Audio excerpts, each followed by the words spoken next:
Wait, what? When I returned to the shadow stop after shopping at the store, my mother-in-law was nowhere to be found. I checked the timetable and found that the last shadow had left 5 minutes ago. As I was in despair, I received a call from my mother-in-law. Judith, the shadow. Too bad for you. You're so inconsiderate to come along on our family trip in the first place. A stranger like you should walk 4 hours to the hotel. Understood? I don't know why I couldn't fight back. I was just so shocked by the fact she hated me so much. My husband and father-in-law were supposed to join us separately. Now that the last shadow had left, I had no choice but to hike for 4 hours along the mountain road to the hotel. I was at a loss when a phone call gave me a glimpse of light. My name is Sandra. I'm 30 years old. I work at a variety shop in a shopping mall. My husband Calvin and I have been married for almost a year. Since we had dated for 3 years and had lived together for 1 year before our marriage, it has been an ordinary couple's life with no major changes. My work has been going well, and I've been promoted to manager since the beginning of this year. The number of regular customers has increased, and some of them even come to the store specifically to chat with me. From the outside, one might say that my life is smooth sailing. However, I have one headache. It's the relationship with my mother-in-law Judith. She's been horrible from the first time I met her. When I visited my in-laws upon our engagement, she looked at me and said, "You can't be the fiancé, are you kidding me?" Her outrageous comment left my father-in-law and Kevin with their mouths hanging open. They were so shocked that their minds went totally blank. Kevin, who had come to his senses, hastily spoke up to her. "Mom, what the heck is wrong with you?" "Oh, no, sweetheart. I didn't mean anything bad. It's just that I had expected you to choose a prettier and classier girl." "Why are you being so rude? Sandra is the most wonderful woman to me." "But, if it was up to me, I'd have picked someone more suitable for you." "That's enough. I don't want to hear about it anymore. If you keep insulting her, I'll never speak to you again." His statement made her instantly turn pale. She seemed to never have thought that he was going to defend me that much. She frantically apologized to him. "I'm sorry, Calvin. I don't mean to hurt you. I just want you to be happy." "My happiness is my decision. You don't get to decide what makes me happy." "It's my bad. Don't be so mad at me. I didn't mean to upset you." "Then promise me you'll never say anything bad about Sandra ever again." "Of course, I promise I won't." She clearly agreed in front of all of us on that day. That was why I decided to let it go and move on. I hoped that we will be able to build a good relationship in the future. Unfortunately, that was not the case. Her promise was only to smooth things out with Kevin at the time. One day, about 2 months after our marriage, I suddenly received a call from her. Kevin and I didn't have a wedding, so I hadn't seen or spoken to her since that day. I hoped she wouldn't say anything strange again, and anxiously answered the phone. "Yes, hello?" Immediately she let out a loud sigh and accused me of something. "Sandra, I hear you've been carried away." "Excuse me?" "Kevin told me you're forcing him to do the housework for whatever reason." "I don't mean to impose on him." "Maybe not. He also defended you and said You both work, so you share the housework. But you know what? Housework is supposed to be a woman's responsibility. I stifled the urge to ask her which ear she was stuck in and just went along with her. Taking advantage of the fact that I didn't talk back, she threw harsh words at me one after another. He's a sweet guy, so he accepts whatever is thrown at him without saying a word. If you take advantage of him, he will surely grow tired of you someday. I'm not quite sure what you're talking about. I think only he understands how he feels. How dare you? I'm his mother. Of course I know him better than anyone else. But he's never said anything like that to me. Shut up. Don't you ever talk over me. That's why people with lousy upbringing are. The memory of the day I met her came back to me, and my blood rushed to my head with great force. I barely restrained myself and continued talking calmly. Well, with all due respect, you promised that you would never say anything bad to me again, didn't you? I didn't say anything bad. I'm just saying what I think. I'm hurt enough. If you just want to make an insulting call, could you please refrain from doing so? Oh dear, that's why I didn't want him to marry a disobedient girl. She was satisfied with what she had said and hung up the phone before I could say anything back. The sound of the disconnected tone echoing my ears increased my irritation. What the heck just happened? Did she take her time just to insult me? I couldn't get over it. I was adamant to report it to Calvin when he got home. When he did that evening, I immediately brought up the matter. He looked surprised and apologetic. Seriously, I'm sorry after all the warning I gave her. Not your fault. I can't talk back to her too. You have the right to. I'll call her now. Thanks. He took out his phone and called her right away. He was talking harshly the whole time, and I could hear Judith sobbing on the other end. After about 10 minutes of talking, he ended the call looking puzzled. I'm confused. My mom kept insisting that she didn't mean any harm. She didn't, huh? Just like the last time? I mentioned to her a while ago that I was doing the housework. Apparently that prickled her nerves. That's what she said to me too, but don't worry. I'll clear up the misunderstanding once again. I told her that it is our intention to share the chores and that you are not forcing me to do it. She said she understood. I hope so. What concerned me was her excuse that she had no bad intentions. It bothered me a lot.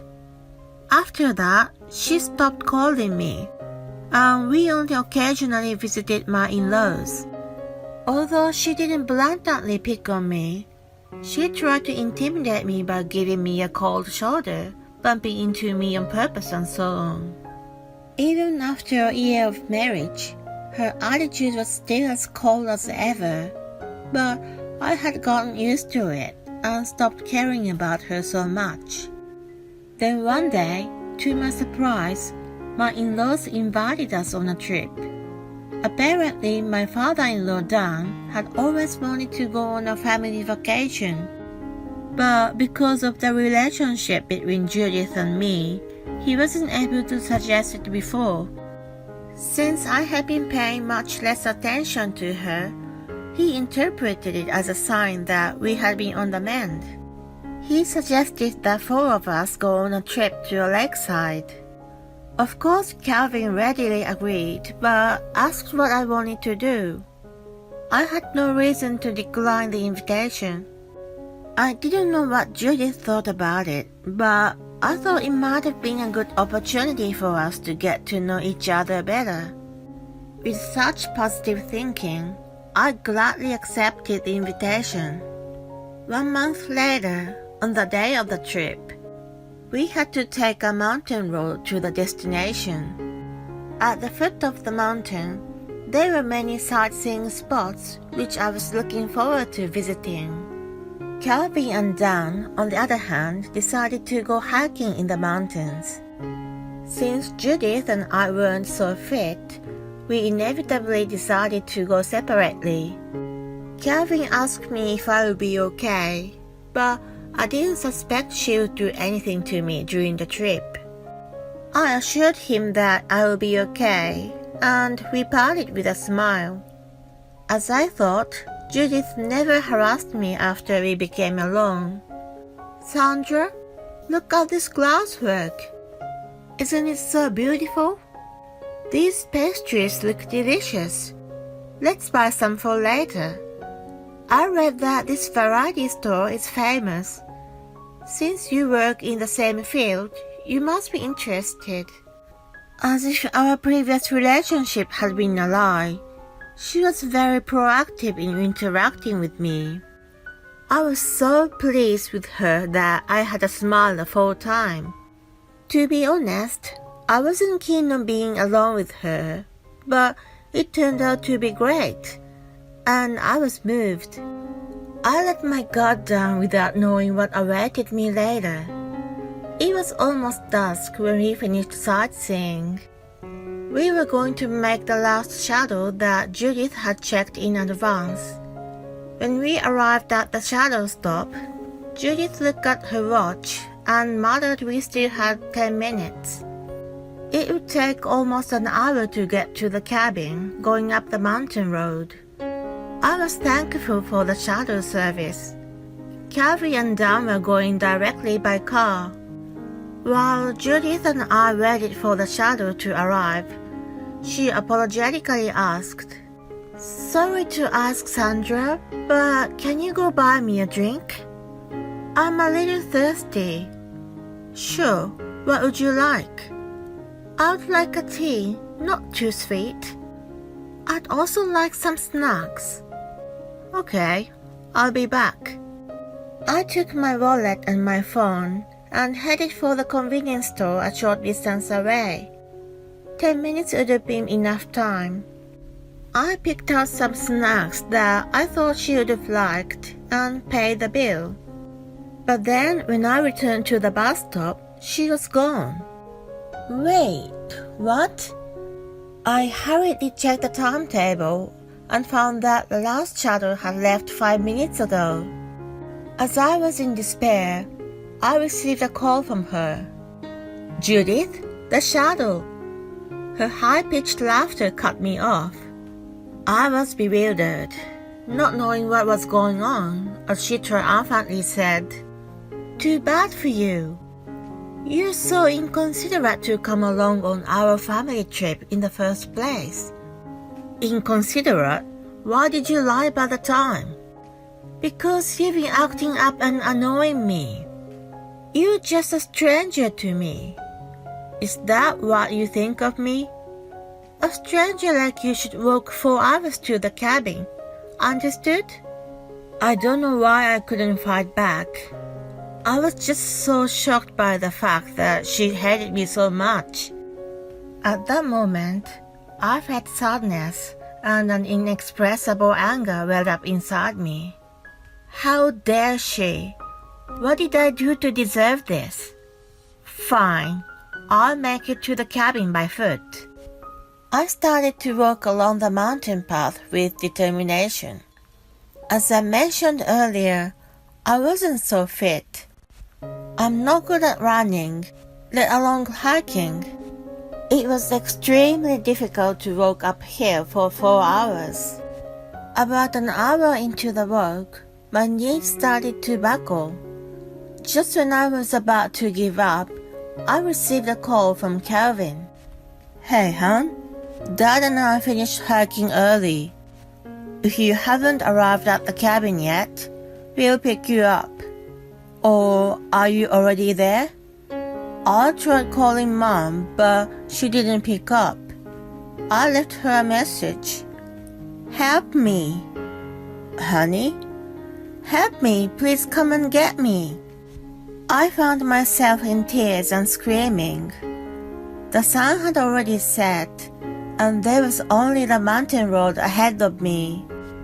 My mental state had already reached its limit. I told him that Judith had left me at the shadow stop, and that I was on my way on foot alone. He said he was coming right away and hung up. My phone rang again right after, and it was from Judith. I dared not answer it, but it rang incessantly. She must have read the message from Calvin that he was picking me up and called me in a hurry. She must have freaked out. I kept ignoring her calls and waited for Calvin to pick me up. Half an hour later, I was inside a car with him and Dan. I was so relieved and tears started rolling down again. Dan was already informed of what had happened and apologized to me with a bothered look. I'm so sorry, Sandra. Judith has gone way over the line. It's okay now. Thank you so much for picking me up. You must have been scared alone in the dark. Here, take this. He handed me a cup of hot tea. Thank you. It filled me with warmth. The sadness I had felt earlier was gone, and only anger toward Judith remained. When we arrived at the cabin, she came running up to me, clutching her phone. Oh, Sandra, thank God you're okay. You're safe. What? I didn't think you would miss the bus. I went ahead, but I was going to ask Calvin to pick you up. Apparently, she wanted to treat the incident as an accident, not intentional. I missed the bus by chance. That was what she was going for.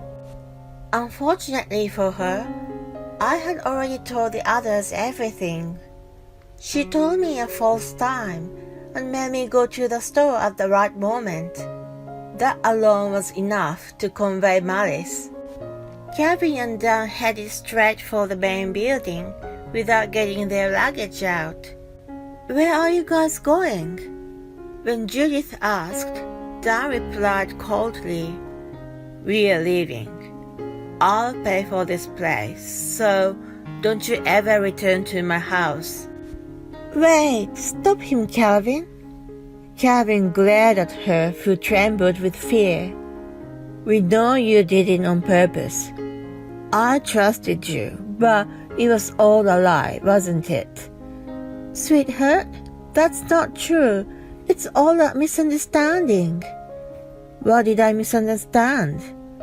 You lied about the time and left Sandra behind. That's what you did, right? Always pretending it wasn't your fault. It was always you.